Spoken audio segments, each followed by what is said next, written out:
New Order, and Here to Stay on XFM 104.9. Well, we're here to stay, aren't we, Steve? True enough. Well, for another 4 weeks anyway, then we're off. The four more shows. They'll have to order a new DJ.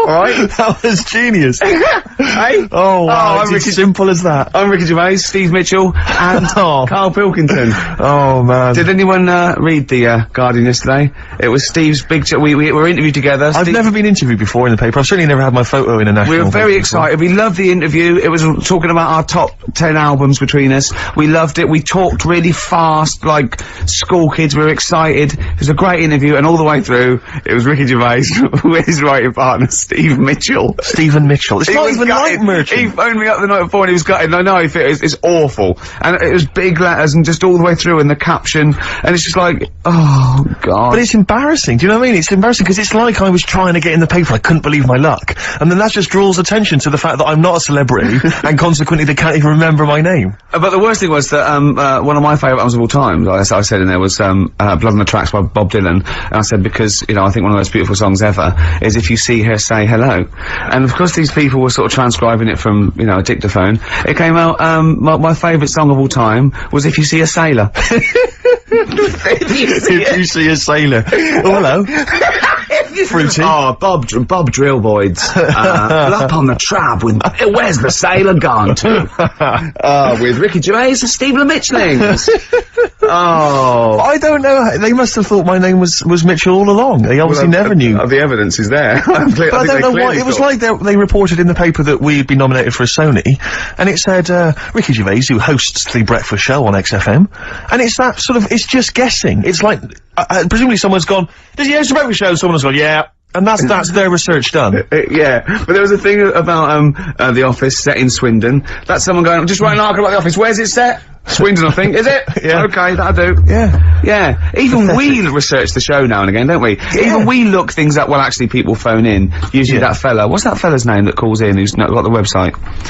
He's got a funny name. Oh. Gilbo or something. James. Phone in if you remember, what his name is. Yeah. James at Lose Control. Yeah, what's his surname though? Oh, for goodness sake, this is just gonna be interesting to him. Yeah. And his friends. Oh, yeah. Oh, yeah. You remember? We better play another record. Yes. I'll tell you what, if Johnny you like Mango. Mango, that's it, yeah. Now, if you like Elvis Costello's Alison, or maybe Freeze, My Brother Jake. One of my favourites. Stay tuned. Badly Drawn Boy, Silent Sigh. Cracking tune. XFM 104.9. Maybe there'll be a few silent sighs around London on the 4th of May when, that's it, we're off the air for 3 months. Yeah. Wow, you're really getting into the DJ patter today. Yeah. It's brilliant. Yeah, it was good. Yeah. It's only taken, what is it, 5 years? Yeah. Now you're finally as good as Foxy. Coming up. Yes. That anecdote that Carl didn't get to last week about Neil Armstrong. Oh, right. I can't wait.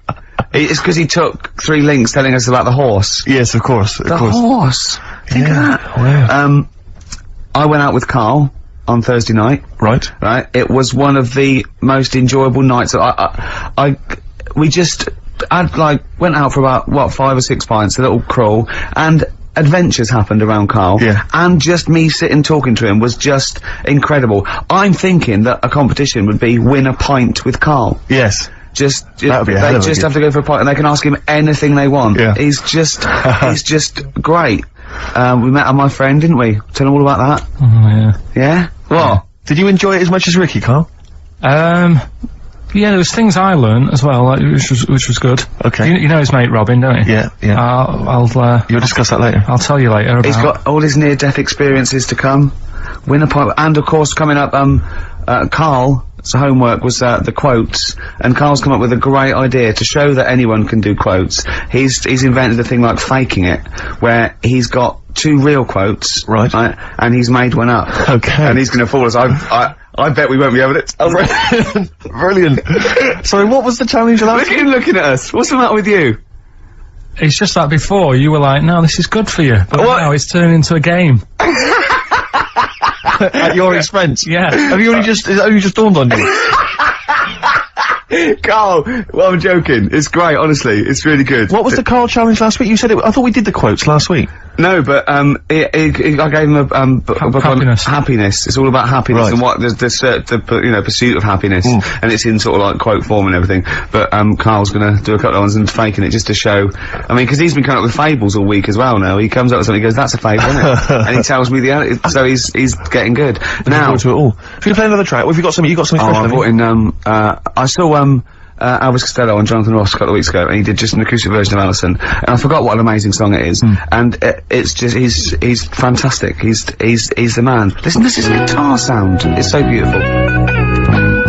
My aim is to provide quality entertainment of a Saturday. That was Elvis Costello and his attractions, and Alison on XFM 104.9. I'm Ricky Gervais. Steve Mitchell here, and Karl Pilkington. It's going alright, it's going alright. I obviously been doing some acting, as you know, I mentioned it last week, doing this this sort of comedy pilot. This week, Karl, you're gonna be loving this. I've been doing stunts. I swear to God, I've been doing my own stunts with the guy that once made Christopher Reeve fly as Superman, right? And I was doing stunts. I had to do a thing where my character has to commit suicide. I don't think we didn't bring that up. Were you anywhere near that horse? No? Fine, let's carry on. And, my character has to commit suicide, and he has to sort of leap off a building. So the first shot. That's something for comedy. Well, we were up on a roof, and obviously they had the crash mats and stuff, and I had to kind of leap off and land on the mats and stuff. And obviously I was petrified the whole time because I was wearing my glasses. Petrified that they might get broken. So I was like not really doing it properly, kind of leaping like what, you know, people when they can't dive into a swimming pool, and so they put that one foot out first to sort of break their fall. Was it you that told me that you could never get into fights? No, I can never get into fights or go in a mosh pit because of my glasses. I've missed out in life because I can't, if I was in a fight and I say, come on then, you are, you know, and I was in a pub or something, they just have to whiff off the glasses, just knock them off, I'm done for. I got nothing. Really short-sighted, are you? Yeah, but anything's an advantage in a fight, isn't it? And the fact that they're just a blur is bound to hamper my otherwise brilliant, you know, ninja skills. So yeah, I've never got into a fight, never been in a fight at all, I've never, been in the mosh pit. On the wire. So this was making me sort of a bit worried, and anyway, so then I think, well fine, I've done my stunt, and I did it, and everyone clapped, they were pleased with it, and the guy who said I was very good.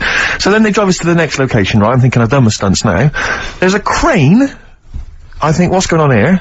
Now they need to shoot me, like, I've already done the stunt where I've sort of leapt off the building. Now they've got to actually see me falling, right? So I have to get strapped in with this huge belt, and they clip wires onto me, and they hoist me about 30, 40 foot into the air, on this wire, and I have to, and then they drop me at great speed, and I have to scream and shout.